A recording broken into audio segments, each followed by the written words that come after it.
In talking about this, we're looking to build a bridge between scientific thinking and skepticism in American politics. And part of this is honing in on something called moral psychology. It involves how people organize themselves around sacredness and the idea of sacredness as different concepts, and how this can express itself along different moral axes, such as purity, sanctity, hierarchy and authority, or loyalty, fairness, justice, and the dimension of harm and care. And liberals and conservatives often align differently in these value sets, where they may express in different ways. The idea of justice is often expressed in different ways.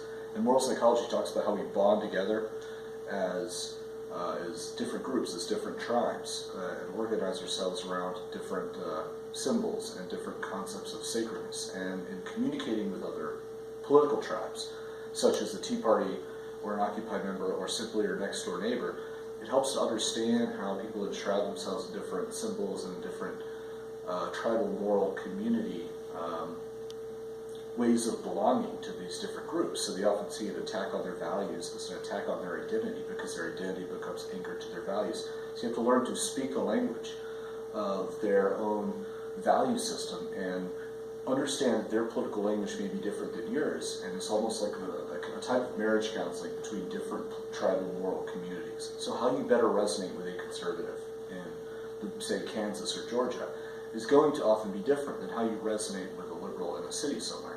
When talking about issues where there's a lot of common ground and shared values or shared moral terrain, it helps to unravel these surface layers of differences and then find that common ground that lies beneath it. One example is justice reform and police reform and the drug war. That's an area where people across the spectrum often agree, and there's a lot of bipartisan support for this. But we also have to drive a wedge against the more tribal and extreme elements of the left and the right and find ground for reasonable conversation. And one way to do this is to build a playbook, not only of humanizing conversation through moral psychology, you can connect with somebody, build that common ground, find ways to bond emotionally, because we're primarily an emotional and social primate species. We connect emotionally, we arrive at answers very often emotionally, and then we rationalize it after the fact. People talk about the rider and the elephant theory, where reason follows emotion, and we think it's the other way around. We often arrive at things emotionally, reasons follow. And our brain has ways of rationalizing what we arrived at for pre-existing emotional reasons. And that said, we have to connect emotionally. And when we teach people or try to convey how to be more rational in the domain of politics, we have to do it through the emotional layer.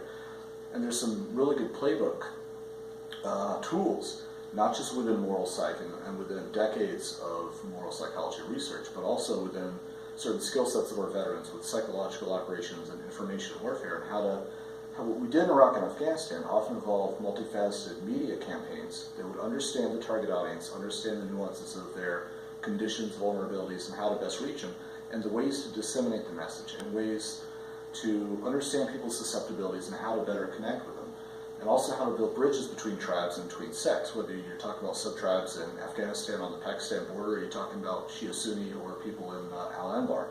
You can find common ground and build bridges, for example, bonding against Al-Qaeda and foreign fighters in the Sunni Triangle, even when they didn't like each other or they didn't like coalition forces very often. These tribal leaders and these various actors would still cooperate for shared values.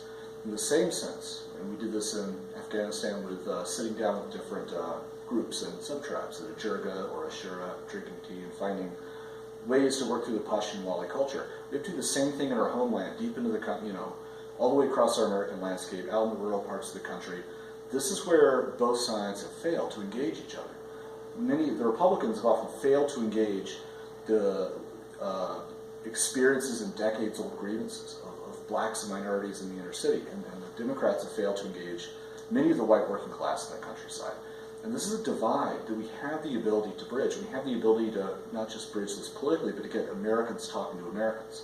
In doing this, this is not only going to involve ways to bond emotionally, ways to connect emotionally across race and political demography, but it will also involve understanding the toolkit of applied rationality of reason, and how we can equip people, equip free thinkers on the left and the right to start schisms within their group, to start schisms within their wider movement, so that there's a split on both sides, within the left and within the right, between free thinking and dogmatism, between scientific free inquiry and dogmatic ideology and tribalism. And that these schisms are already happening, but we have to exacerbate them by supporting free thinkers on both sides and getting them to talk to each other, whether we're talking about young Republican free thinkers or people on the left that are free thinkers. And I say free thinker, I simply mean with better ways to arrive at answers based on a willingness to be wrong, a curiosity, a humility,